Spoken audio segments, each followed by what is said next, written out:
चलते हैं आज की अहम खबरों की तरफ।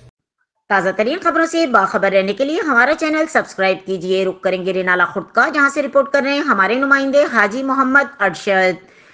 रेनाला खुर्द साबका पेट्रोल पंप के मैनेजर बाबर ने अपने साथियों के साथ मिलकर पेट्रोल पंप को बदनाम करने के लिए हर हरबा इस्तेमाल किया, लेकिन उसने सुरखरू किया कि हमारा म्यार और क्वालिटी पर कोई समझौता नहीं। अल्लाह के फजल करम से शहरियों को मुकम्मल पैमाइश पेट्रोल और डीजल फरोख्त कर रहे हैं। मीडिया पर चलने वाली खबरों की तरदीद करते हुए मेरे मौक़िफ़ के बगैर खबरें चलाई गईं। रेनाला खुद इन ख्यालात का इजहार तैनात होने वाले manager Jabir PSO petrol pump ने मीडिया से गुफ्तगू करते हुए कहा।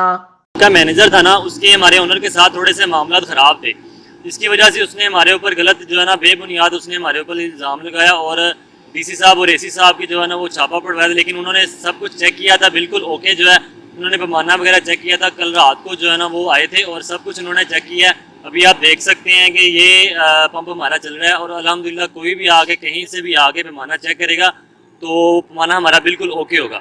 और हम हर महीने के महीने हमारे पास कंपनी आती है, क्वालिटी चेकिंग करती है और उसके अलावा पैमाना भी चेकिंग करती है। ये सब कुछ हमारा अल्हम्दुलिल्लाह पैमाना सब कुछ हो गया है। इसके अलावा जो है ना वो यहाँ पे आप देख सकते हैं कि सेल जारी है और पंप जो है ना वो डी सेल हो चुका हुआ। हम तो काफ़ी अरसे से यहाँ आ रहे हैं, तकरीबन 3-4 साल से। इनका तेल भी सही है और म्यार भी पूरा है। अल्हम्दुलिल्लाह मैं यहाँ से पेट्रोल डलवाने आया हूँ, इनका पैमाना भी पूरा होता है और क्वालिटी भी एक नंबर होती है। मैं काफ़ी देर से यहाँ से पेट्रोल डलवा रहा हूँ।